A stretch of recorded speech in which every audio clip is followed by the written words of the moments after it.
Hello दोस्तों, modern education by Prem sir YouTube channel में आप सभी का स्वागत है। और मैं आपको क्लास 10th का फिजिक्स का पार्ट 3 विद्युत धारा का वीडियो लेकर आया हूं। तो आइए देखते हैं।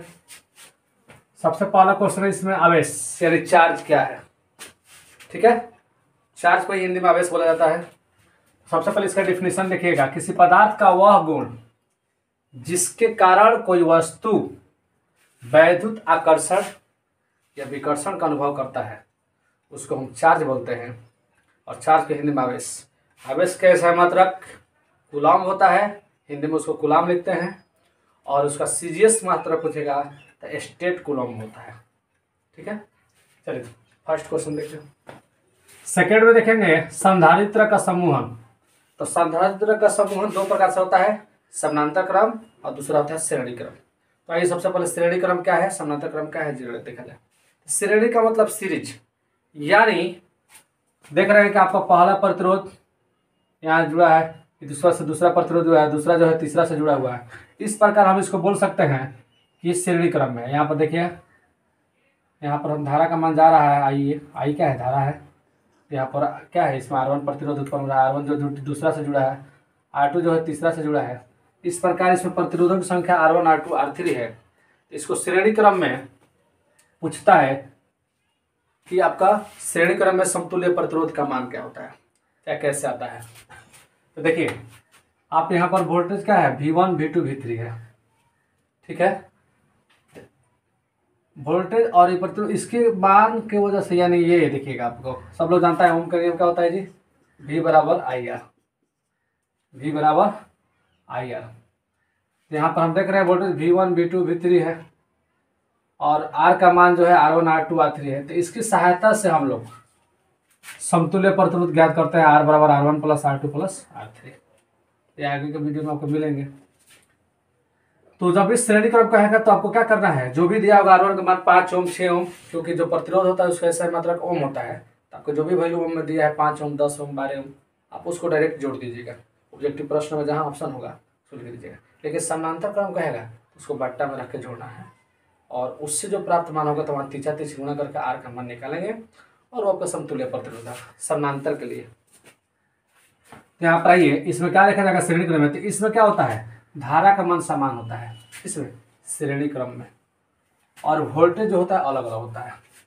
ठीक है, धारा का जो मान होगा वो समान होगा लेकिन वोल्टेज अलग अलग होगा। और दूसरा हम लोग जो पढ़ेंगे समानांतर क्रम।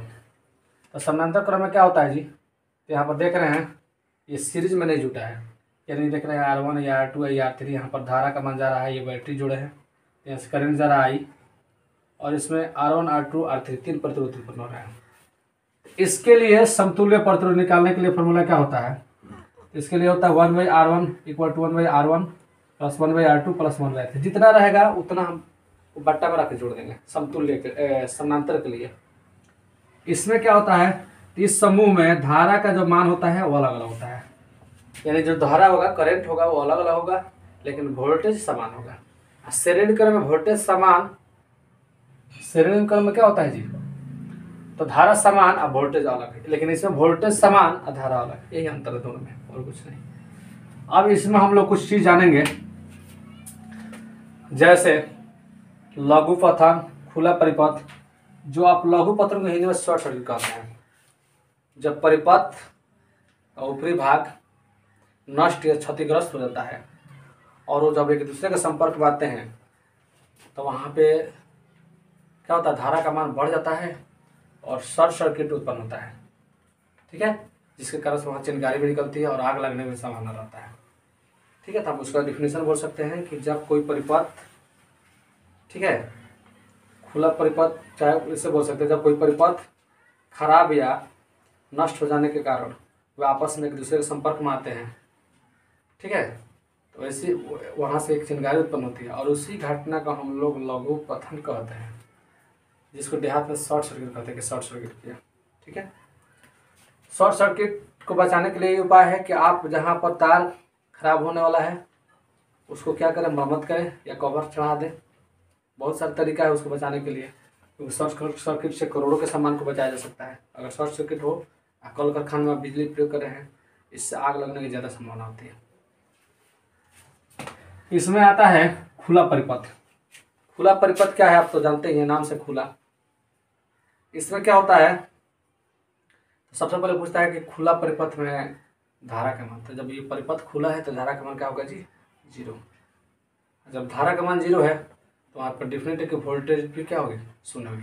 तो खुला परिपथ में धारा का भी मान 0 होता है, वोल्टेज भी 0 होता है, ठीक है। लेकिन अगर खुला परिपथ में प्रतिरोध पूछ दे तो ये जो प्रतिरोध होता है, ये प्रतिरोध इन्फिनिटिव अनंत होता है।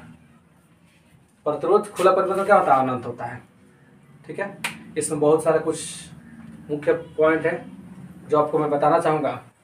एक और पॉइंट है यहाँ पर देख रहे हैं आपको 9 माइक्रो एम्पियर लिखे। इसका मतलब क्या हुआ, किसी व्यक्ति को सुरक्षित रखने के लिए इतना धारा का मान जरूरत है, 9 माइक्रो एम्पियर, है ना।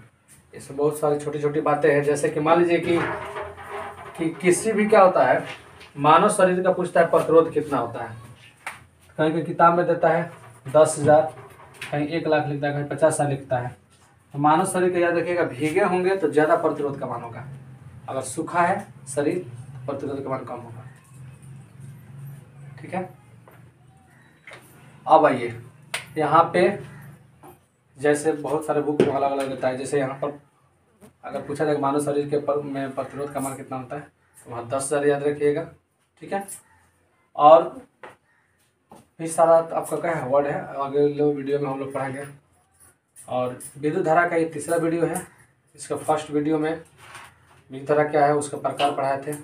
सेकेंड वीडियो में प्रतिरोध, विभव, विभवांतर, ओम का नियम, इसकी जानकारी दी है। तो आप इसके पहले वाला दोनों वीडियो देखने के लिए आप डिस्क्रिप्शन बॉक्स में जाकर लिंक को ओपन करेंगे और उसके माध्यम से समानांतर क्रम और श्रेणी क्रम, साथ साथ आप लघु पथन इन शॉर्ट सर्किट देखे थे और खुला परिपथ देखे थे। इसमें फ्यूज से भी क्वेश्चन आता है। तो फ्यूज जो होता है शीशा और टिन का मिश्रण होता है, याद रखिएगा। इलेक्ट्रिक क्वेश्चन के लिए फ्यूज किससे बना होता है, शीशा और टिन का बना होता है, ठीक है। फ्यूज, अच्छा फ्यूज की विशेषता यही है कि उसमें टिन की मात्रा अधिक हो और शीशा की मात्रा कम हो, तो अच्छा फ्यूज है। फ्यूज का क्या जरूरत है, तो घरों में लगे करोड़ों सामान को बचाने का काम करता है कौन, फ्यूज। अगर आप लाख का सामान रखे हैं और उसमें एक मात्र 5 या 10 रुपये का फ्यूज नहीं है, तो आप उसकी सुरक्षा नहीं कर सकते हैं। तो फ्यूज का काम है घर में लगे उपकरण का सामान का सुरक्षा करना। दूसरी चीज़, जो हमारा घर में सप्लाई आती है, जो विद्युत उपकरण के साथ धारा का सप्लाई होता है, जो विद्युत उपकरण घर में लगे होते हैं, तो समानांतर क्रम में होते हैं। उसका कारण क्या है, तो वोल्टेज एक समान रहती है, इसलिए इसको समानांतर क्रम में जोड़ा जाता है। तो ये आपसे प्रश्न पूछेंगे घरों में जो बिजली आपूर्ति होती है वो किस क्रम में होता है, तो आप उसका जवाब दीजिएगा समानांतर। पूछेगा क्यों, क्योंकि जवाब होगा क्योंकि इसका एक ही कारण है, उसमें वोल्टेज की जो मात्रा होती है वो समान रहती है, इसलिए। घरों के बिजली का मतलब क्या होता है, मेंस का मतलब क्या, 220 वोल्ट 50 वाट, इतनी बिजली हमारे घर में आपूर्ति होती है। साथ साथ अगर कोई भी दो प्रतिरोध समानांतर क्रम में जुड़े हैं तो समझिए कि समान दिशा में जुड़े हैं, धारा प्रवाहित हो रही है, तो वो एक दूसरे के क्या करेंगे, आकर्षित करेंगे। उसका एक मुख्य विशेषता है, ठीक है। और समानांतर क्रम का चर्चा कर रहे हैं, तो समानांतर क्रम में एक और पॉइंट आपको बताना भूल गए थे। जैसे कि अगर हमको क्या है, समानांतर क्रम में कोई भी अगर दिया है पर समतुल्य प्रतिरोध, जैसे दे दिए 10 ओम का प्रतिरोध है, 5 ओम का प्रतिरोध है, तो वहाँ पे हम लोग क्या करेंगे, उसको क्या है, इस फार्मूला के माध्यम से समतुल्य प्रतिरोध निकाल सकते हैं, ठीक है। चलिए, तो आगे के वीडियो में बने रहने के लिए बेल आइकन बटन को जरूर दबाएं।